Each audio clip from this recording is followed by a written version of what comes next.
The Tennessee Titans offense struggled on Wednesday, but Will Levis led a major bounce-back day on Thursday. I'll tell you what happened on today's edition of the Locked On Titans podcast.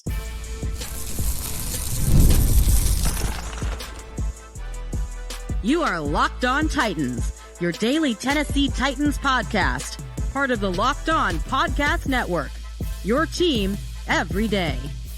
Welcome to the Locked On Titans podcast. I am your host, Tyler Rowland. Titans fans, we got a lot to talk about on today's show. The final day of mandatory minicamp for the Tennessee Titans. And while it was a struggle on offense on Wednesday, we saw Will Levis lead a major bounce-back effort for the Tennessee Titans at Thursday's practice. I'm going to break it all down. Plus, we got an update on the backup quarterback battle between Malik Willis and Mason Rudolph. So I'll give you an update there. And also, J.C. Latham just continues to show that he is the man for the job for the Tennessee Titans. So I'll dive into some of the stuff that J.C. Latham had to say about his progress so far. Before we get into all of that, I do want to thank you for making the Locked On Titans podcast your first listen each and every day. Remember, Monday through Friday, Tennessee Titans content all year round, always for free. You're not going to beat that anywhere else. Make sure you get subscribed, stay subscribed. It's your team every day here on the Locked On Titans podcast, part of the Locked On Podcast Network. Speaking of every day, shout out to my everydayers out there tuning in Monday through Friday. It's been a great week of podcasts. Hope you guys have enjoyed. But next week, the Tennessee Titans are going to be back out on the field for their final OTA week of the summer. Can't wait to dive into that with you guys. Make sure that you don't miss it. Again, get subscribed, stay subscribed. It's your team every day. But with that being said, a bounce back day for the offense. Now, yesterday, we talked about the struggles that the offense had. Will Levis threw a pick, couple of late throws. The defense was swarming.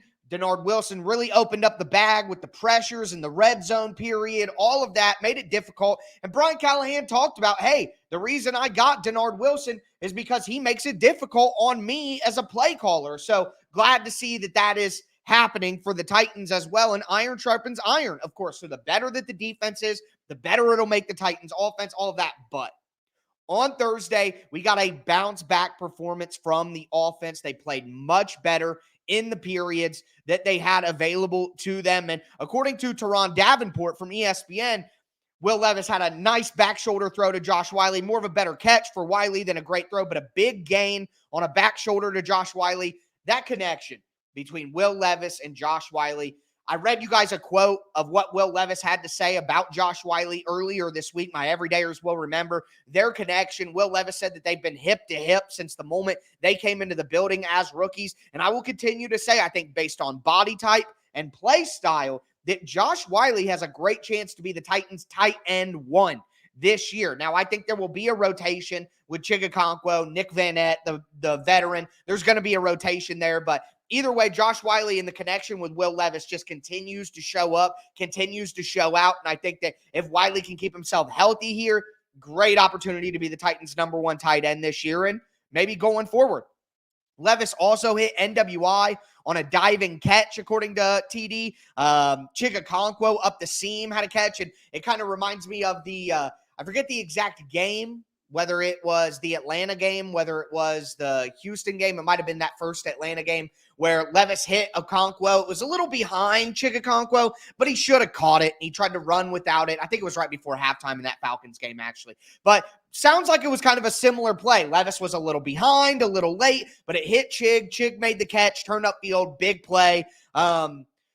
Also, more importantly, we talk about the first-team offense. We talk about Will Levis. We talk about these plays that he's making. But according to Brandon Gall from 440 Sports, or Braden Gall, whatever how you want to say it, there were wide-open guys on offense on all three units, like the entire time. Like, this offense is getting guys wide open. And I think while people are adjusting, and we talked about Will Levis's struggles, and the reality is, of course, according to Braden Gall as well, Will Levis was still late on a lot of throws this week. A lot of throws. He was late, and that makes the accuracy off of where he wants to be. And it was far from perfect, basically, throughout this entire week.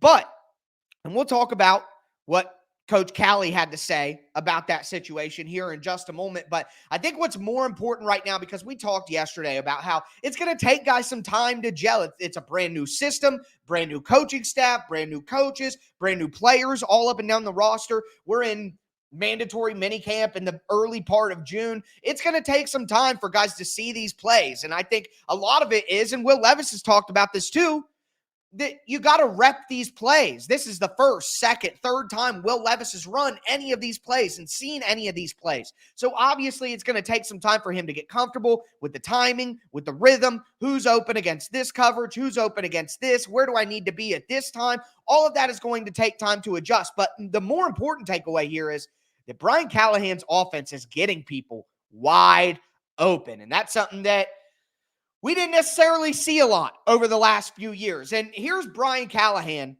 talking about Will Levis and him being a little late on some throws and things like that, and how this is part of the process. So Callahan says this, quote, "He's doing a good job. There are some timing things like yesterday, for example, in the red zone, might have been like the first or second time he's repped a particular play.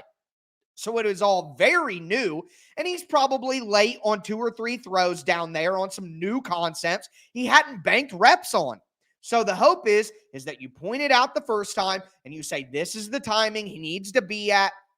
He sees when the window is open, and you keep working on that. You keep pushing that timing. Everything about how you play football in the NFL at quarterback spot in the drop back game is very heavily timing based. Feet have to be right. Processing of what you see has to be fast, and you got to trust what you see when you make throws. The old adage, a lot of quarterbacks try to wait to see guys come open. You're trying to anticipate when they're going to be open. That's a maturation process for a quarterback. The fun part is he sees it and understands it when it's not exactly right, and he usually makes an adjustment the next time out. You take a red zone play the first day he runs it, maybe it's not great. The timing is not what you want it to be. Then we've repped it 4, 5, 6 times before the season starts. And now you start to feel that timing, starts to feel it and see it. It's a rep thing. It's an experience process. So I think even though Levis was still a little bit late on throws, yesterday those throws were pass breakups. Yesterday those throws were overthrows. Yesterday those throws were interceptions, or one interception in particular. Today, still a little bit late, still a little behind, but now they're turning into completions, and guys are open, and it may not be perfect, but they're turning into completions. If you turn that dial just a little bit more as we get to training camp and more reps and more film and more experience, now we're getting to, oh, that was a perfectly placed ball. Oh, that's exactly where you go on the right timing. So we're already seeing it's from one day to the next. We're already seeing things tick a little bit towards more positive for Will Levis in the offense. So love hearing that. Love hearing the improvement. Love hearing the steps forward here. And of course, after hearing that the offense struggled so bad last practice and yesterday, great to hear that the offense had a bounce back day, strike back a little bit against the defense, and get some momentum as we head into the last week of OTAs. That, you're not going to go from bad to perfect overnight. There are steps on the way there, and this is one of those steps. So love hearing the improvement from the offense, but we're not just going to talk about QB1. We're going to talk about QB2, the backup quarterback battle, which Brian Callahan gave us an update on Thursday. I'm going to dive into that now. Before I do, though, do want to let you guys know that today's episode is brought to you by eBay Motors. Look, passion, drive, patience. The formula for winning championships is also what keeps your ride or die alive.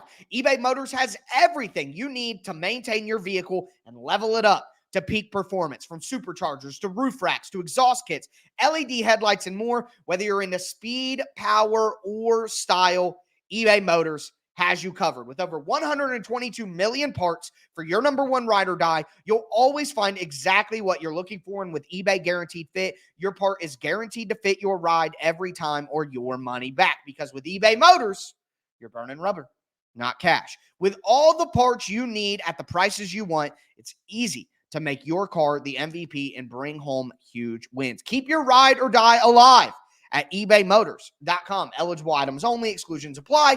eBay Guaranteed Fit only available to U.S. customers.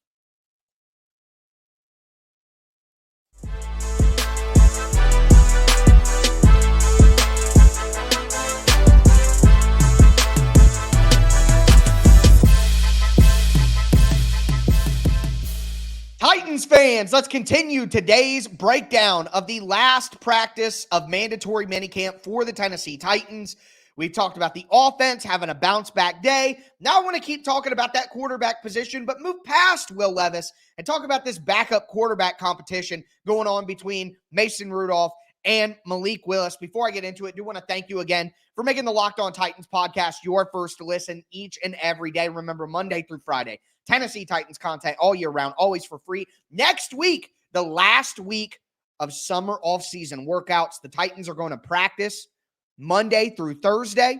A couple of those days are going to be open to the media, so we're going to have a lot to discuss. There's stuff that we need to discuss from this week that I haven't even had time to get into. So much Tennessee Titans content coming your way. Can't wait to dive into all of it with you guys. Again, make sure you get subscribed, stay subscribed. It's your team every day here on the Locked On Titans podcast. But we haven't talked a lot about the backup quarterback competition so far this offseason. And quite honestly, there's not a lot of intrigue there for me at this time. I think that it's pretty clear that Mason Rudolph is the backup quarterback and that Malik Willis is going to have an uphill battle to make this roster. I think with where the Titans roster is at, the depth that they're going to want to have on the offensive line, the depth that they're going to want to have on the defensive line and in the secondary. Wide receiver is another place where the Titans could keep a bunch of guys. Running back, they could keep 4 guys. I just think that it's going to be tough for the Titans to keep 3 quarterbacks on the roster. And I think that whereas in previous years, Malik Willis maybe he would get picked up by somebody else if the Titans tried to slip him on the practice squad. I think they could get Malik on the practice squad, but does he fit? Does he earn it? Those are all questions that I have. And I think that if I'm honest, after we saw Malik Willis play his rookie year and after the Titans decided to roll with Josh Dobbs over him at the end of the season, from that moment, I've been out on Malik Willis. I don't think that Malik Willis is an NFL player. Titans kept him around. Last year, I kept saying that I think Will Levis is going to be quarterback 2. Will Levis is the true backup to Ryan Tannehill. And a lot of people tried to dunk on me because those first 6 weeks of the year, he wasn't.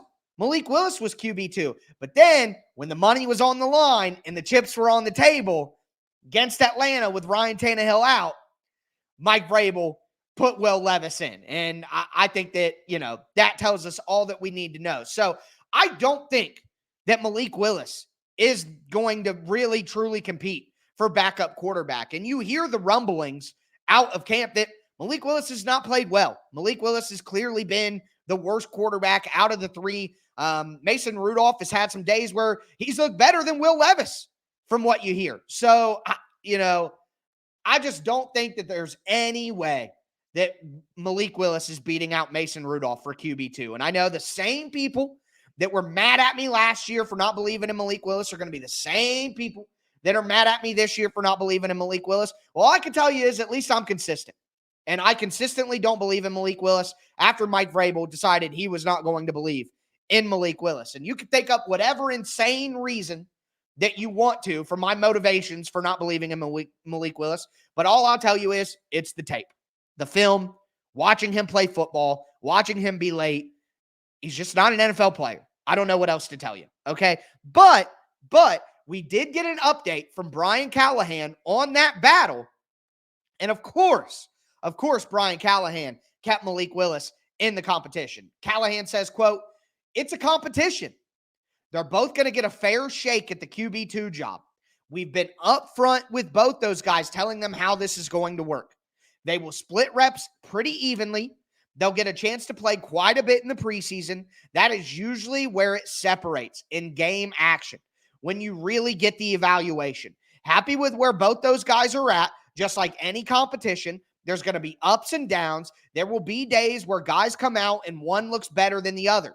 The evaluation is a totality of their time in the offseason, training camp, and the preseason games. It's an ongoing evaluation, and there's going to be ebbs and flows. Guys will look good one day and not as good the other, so you're trying to get their totality of work for who is best equipped to be the number 2. All right, to me, my interpretation of that is he even says in there will be days where you guys come out and one looks better than the other. He's talking to the media, saying, hey, there are going to be days where the media's out here, you're watching, and one guy looks a lot better than the other guy. Well, the reason he's saying that is because Mason Rudolph has looked a lot better than Malik Willis. And what Callahan's trying to do is, hey, just because the days that you guys have been out here, Mason Rudolph has looked a lot better than Malik Willis, doesn't mean that he looks better every day. You know, he's just trying to keep Malik Willis's confidence together, keep being honest, and keep it an open competition, not trying to play his hand too early, keep his powder dry, you could say. You know what I mean? He's just not trying to act like it's over right now. But I'm sorry. I think if we put Brian Callahan on True Serum right now and told him to tell us who's really the backup quarterback, he would say over and over, it's Mason Rudolph. Mason Rudolph is the better football player. I mean, Mason Rudolph, some people don't like Mason Rudolph, and I think a lot of it has to do with the Myles Garrett incident. And Mason Rudolph, you look into his history, he may not be the best guy, whatever, not time to have that conversation. But I think some people just don't like Mason Rudolph because they don't like Mason Rudolph. But the reality is he's got a winning record as a quarterback. He has been a solid, reliable backup. I think he's probably one of the top 10 backups in the NFL. So Malik Willis is not even one of the top 60 backup quarterbacks in the NFL. So we can play this game and we can let there be competition, and the Titans need arms for camp. You can't have Will Levis throwing everything all the time and your backup quarterback throwing everything all the time. So you need 3 or 4 quarterbacks in training camp.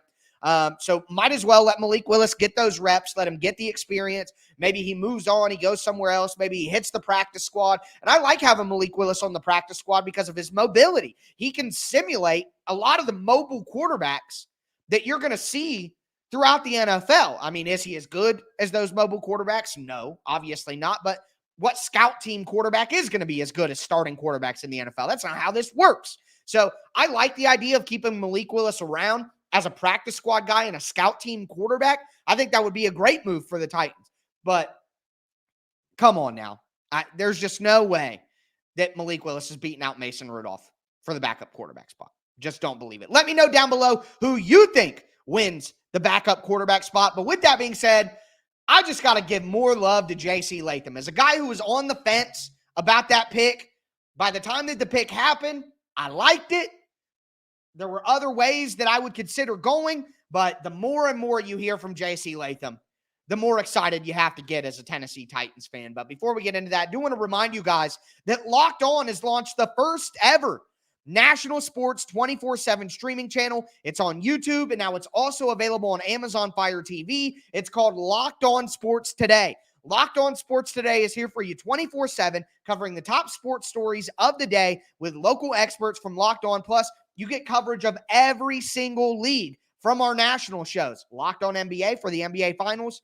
No better place to be. Trust me on that. Find Locked On Sports Today, now available on the free Fire TV channels app.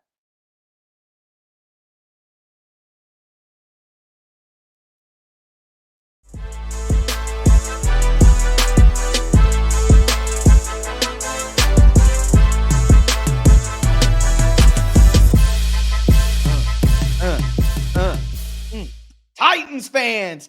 I mean, come on now.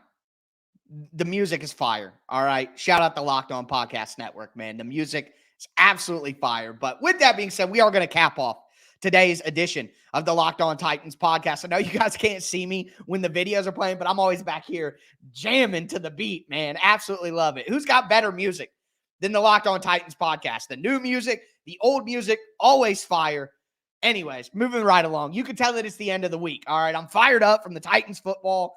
The weekend approaches, all that. Anyways, we've talked about the offense bouncing back. Important, taking those steps, incremental steps. All right. We talked about the backup quarterback competition and how, Callahan could say what he wants, but I think we all know how it's going to end. But I got to give more praise to J.C. Latham before we head into our weekend here, folks, because again, like I was just saying, initially, early in the draft process, February, I was not in on J.C. Latham. The risk, didn't do the testing, the weight,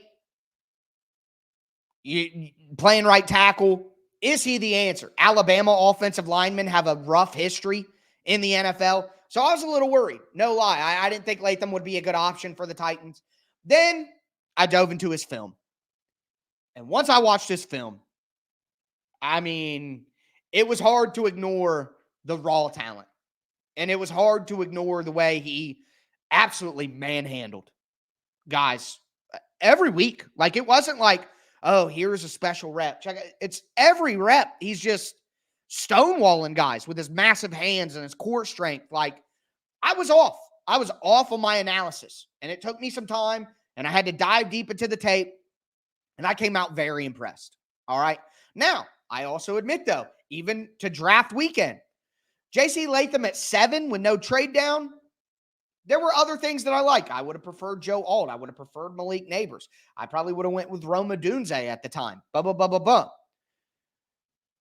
And it looks like I was wrong. And for all the people out there that always say I never admit when I'm wrong, I actually admit that I'm wrong more than just about any other Titans media member. Like, nobody likes to do that. I do it all the time. Because whatever, you get stuff wrong in life. Whether you talk about football or you talk about whatever, or you make decisions, you get stuff wrong. Not admitting when you're wrong is really where you start to mess up in life, because you have to evaluate things. And it looks like I was wrong in my analysis of J.C. Latham and my hesitation. I said on draft night I liked the pick because of the way the board fell. You couldn't get Alt, you couldn't get Neighbors. It was him or Odunze. I liked the pick, but I admit I'm smitten with J.C. Latham at this time. He said, the blocking sleds are my best friend now. From day one to now, dominating them. All right. Just his personality is not what I expected. Like, he is a very vibrant, very jovial guy.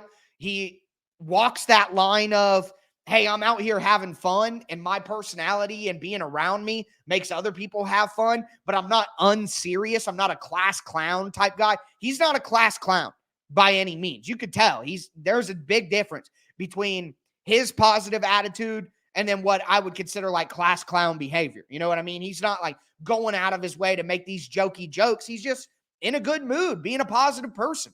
And his work ethic. Listen, anybody who's been listening to this show for any kind of length of time knows Kobe Bryant is my hero. Kobe Bryant is my muse. Everything that I do, I basically learned it from Kobe. He was my parental figure a lot of my life growing up. I looked up to Kobe Bryant. That's how I should do things, okay? And anytime one of these players mentions Kobe, well, now you're just pulling out my heartstrings. And that is exactly what J.C. Latham did after practice on Thursday. So let me read this quote to you guys from J.C. Latham. Quote, and he's talking about his work ethic, all right? Because he's been working after practice every day, and we've told the stories about how they got to come out and get him off the practice field at 4:30 in the rain and blah, blah, blah, blah, blah. And he says this, I think I was in 10th grade, 11th grade when they moved me from defensive line to offensive line. I was one of the top 10 defensive players in the country, and we just lost 3 linemen to crazy incidents. So they moved me to play tackle when we were D linemen. And I mean, I like to compete and I like to win, but obviously I am playing a whole different position I had never played before at IMG at a high level. I'm talking to the coach and I'm just working every single day after practice. Conveniently, I watched a video on Kobe Bryant, and he expressed that when he arrived in basketball a little later, but he worked out twice a day in a year span. He would get better like 2 years worth of work in a 1 year span. So in 5 years and being in the NBA, he had 10 years of work. So I took that to heart and I did my own work on my own outside of practice.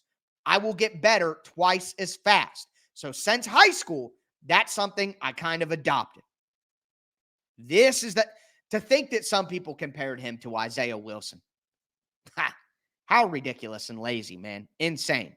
Absolutely insane. This is like when you take legendary talent and you combine it with legendary coaching and you combine it with legendary work ethic, folks, that is a recipe for greatness right there. So obviously, he's going to be a rookie left tackle. There are going to be ups and downs in the season, but my faith in J.C. Latham from when he was drafted to now exponentially higher. Like, he is just, the proof is in the pudding, folks. And he's out there making it work. And that's what really matters. I'm just totally impressed with what I've seen from him as a worker and personality. When he talks to the media, the way he speaks, the stories he tells, like, he just gets it. And there was a funny moment today in the press conference where J.C. Latham actually busted in to Brian Callahan's press conference and said, "Coach, what do you think about running a tackle screen?" And it was funny. He said he was just kidding, obviously, but just love and here's another thing to mention. The Titans are an undercovered team, all right? And while Taylor Lewan kind of went overboard, in my opinion, on the personality stuff, having a guy with a great personality that's magnetic is very good for Titans fans, all right? And I think J.C. Latham can be a superstar in terms of his personality. And I think that's important too, to the fan experience, in my opinion. But also want to tell you what J.C. Latham had to say about kind of where he's at right now, transitioning from right tackle to left tackle. And he said, quote, "I think one thing a lot of colleges, and especially high schools as well, don't really understand is how to practice without pads. That is something I had to learn how to do. Being in college, you're really just working on your first two steps. But here, you see a lot of guys working hands, refits," which he means refitting your hands after you engage with the defenders, kind of a secondary hand moment. Especially one time yesterday, I got beat. I overset, which means he got too far up the field, and he took the angle inside. In college or high school, guys aren't really doing all that. But in the league, you have bad technique, they're not going to do too much, but they're going to take what they see and go inside on you. That's definitely something that you got to know how to make that adjustment. But making the transition from right to left, you are learning everything from a different style and technique from a legendary coach. So, I mean, he's telling you, yeah, there are, things I got to work on, adjustments I got to make, but we heard the work ethic. We heard the comfortability. He knows he's adjusting. Again, any great athlete ever, or any person who has had major success in anything in life, I would tell you this. I failed so many times. I dropped out of college. I couldn't get a few writing gigs that I wanted in my mid-20s because I didn't have the experience and I didn't finish school. Like, I have failed so many times on so many things. Failure prepares you for success. Michael Jordan, if you don't believe me, look at Michael Jordan. All his quotes will tell you. The reason I was able to win is because I lost. So, like Will Levis, like J.C. Latham, there are going to be bad plays. There are going to be mistakes. There are going to be things that you have to adjust from, and those teach you how to be the best version of yourself. So whether it's football, whether it's life, having the right attitude, recognizing your mistakes, this is like what I talked about earlier, and admitting that you're wrong. If people won't admit when they're wrong or they got it wrong or they messed up, you're never going to grow. You're never going to get better. So failure is not something that we should all scoff at and worry at. You should fail right now so that you succeed during the season. That's the whole point of summer practice. But with that being said, that is going to do it for me today, folks. Again, I'll be back with you guys next week to cover the last week of Tennessee Titans OTAs. But as always, I am your host, Tyler Rowland, and this was Locked On Titans.